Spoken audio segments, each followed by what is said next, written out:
Breaking down day two of the 2025 Ryder Cup. Let's talk about it.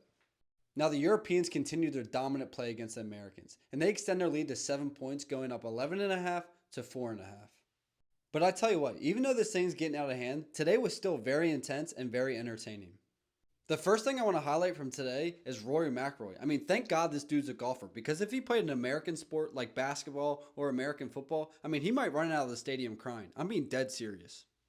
I mean, Rory McIlroy is charm and soft. I mean, he could not handle that U.S. fan base today. And after his round, after being carried by Shane Lowry in the afternoon, he just talked about how emotional it was. And if it wasn't for Shane, that he wouldn't have been able to make it through. I mean, it was just embarrassing. I respected this guy before this tournament, but not anymore. I mean, that's pathetic. You gotta toughen up a little bit. You're making millions of dollars. I mean, come on. Now, switching focus to two European golfers I really respected today, and the first one is Jon Rahm.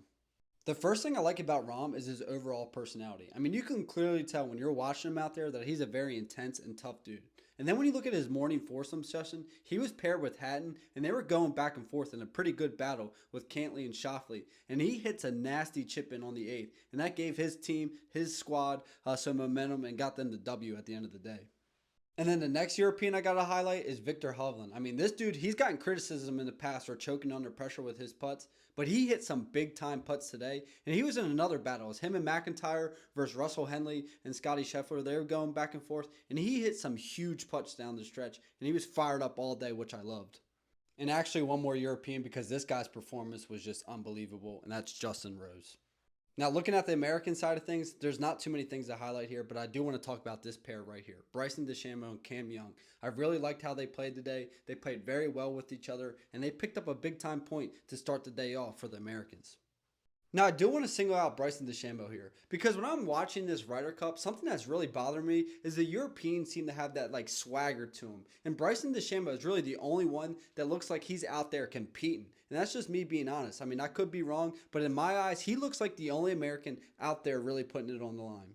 And I loved how in the afternoon, when his caddy got in the way of Justin Rose and Justin Rose kind of snapped on him, Bryson DeChambeau wasn't having it. And he got after both Tommy Fleetwood and Justin Rose and their caddies. I love that.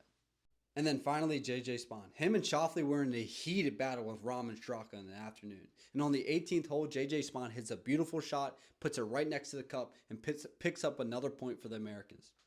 And that wraps up day two of the 2025 Ryder Cup. The final day of the Ryder Cup is tomorrow, Sunday, and it's singles, head-to-head singles.